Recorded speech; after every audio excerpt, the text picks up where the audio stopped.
అభినందిస్తారేమని మేము ఆలోచన చేసినాం అధ్యక్ష.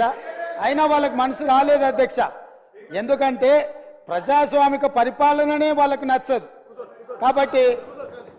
కాబట్టి వాళ్ళకు అభినందించాలన్న ఆలోచననే రాలేదు అధ్యక్ష. అదేవిధంగా పదే పదే రైతు బంధు గురించి, రైతు బంధు పడలేదని, రైతులను నిజంగానే వీళ్ళు రాజులను చేసినట్టుగా ఇట్లాంటి మాటలతో ఇంకా భ్రమలు పెట్టాలనే ప్రయత్నం చేస్తారు అధ్యక్ష. ఈరోజు నేను మీకు గుర్తు చేయదలుచుకున్నా అధ్యక్ష, మీ ద్వారా వాళ్ళకు కూడా గుర్తు చేయదలుచుకున్నా. ఆర్థిక మంత్రి అక్కడనే ఉన్నాడు, లెక్కలు ఇక్కడనే ఉన్నాయి. ఈ లెక్కలన్నీ నేను చెప్తాను, కాదంటే వారి అవకాశం వచ్చినప్పుడు మీ అనుమతితో వారిని మాట్లాడమన్నారు అధ్యక్ష. రైతు బంధు ఇంకా వేయలేదు, ఎక్కడ పోయింది ప్రభుత్వం అని చెప్పిండ్రు కదా, పదే పదే మాట్లాడుతున్నారు అధ్యక్ష. 2018-19 యాసంగి రైతు బంధు 20-10-2018 నాడు మొదలుపెట్టి 30-3-2019 5 నెలలు పట్టింది అధ్యక్ష. 2018-19లో యాసంగి పంట రైతు బంధు డిసెంబర్ 10వ నెలల మొదలు పెడితే 19లో మార్చి 30 తారీఖు వరకు వేసింది అధ్యక్ష. 5 నెలలు పట్టింది వాళ్ళకు 2018-19లో రైతు బంధు వేయడానికి. వస్తున్నా ఎలక్షన్ ఇయరే కాదు, ఆ తర్వాత సంవత్సరాలు కూడా ఉన్నాయి, తొందర ఎందుకు. 19-20లో యాసంగి 28-1-2020 నాడు మొదలుపెట్టి 23-10-2020 9 నెలలు పట్టింది అధ్యక్ష. ఒక్క యాసంగి పంటకు రైతు బంధు వేయడానికి 9 నెలలు ఆనాటి ప్రభుత్వం తీసుకున్నది అధ్యక్ష.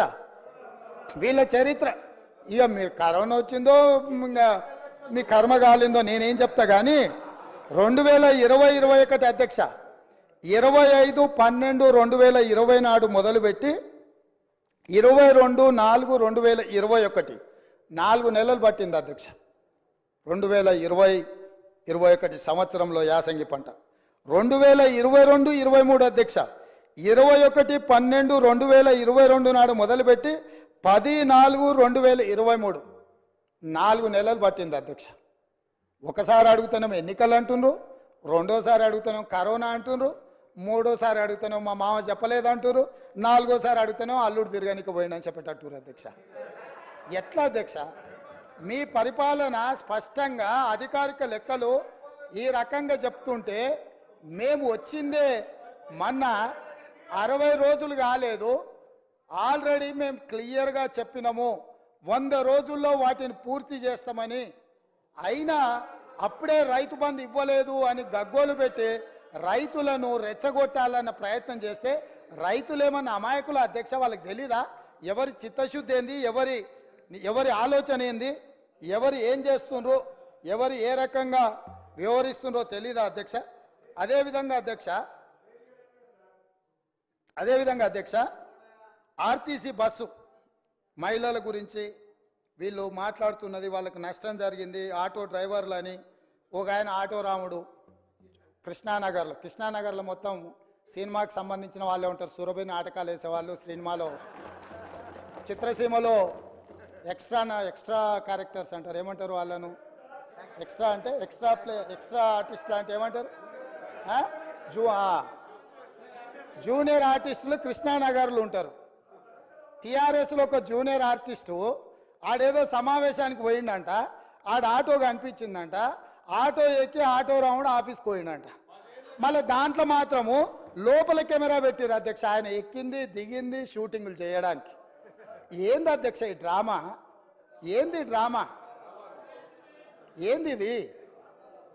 మేము ఈ తెలంగాణ సమాజంలో ఉన్న ఆడబిడ్డల్ని హక్కున చేర్చుకోవాలన్న ఆలోచనతోని, ఒక మంచి ఆలోచనతోటి ఆర్టీసీ బస్సుల్లో ఆడబిడ్డలకు మేము ఉచిత ప్రయాణం కల్పించినాం. 2014 నుంచి 2019 వరకు మంత్రివర్గంలో ఒక్క ఆడబిడ్డ కూడా మీరు మంత్రి పదవి ఇవ్వకపోయినా అక్కడ ఉన్న వాళ్ళు ఏ రోజు కూడా ఒక్క ఆడబిడ్డ కూడా మంత్రి పదవి ఎందుకు ఇవ్వలేదు సార్ అని అడిగిన వాళ్ళు కాదు పాపం.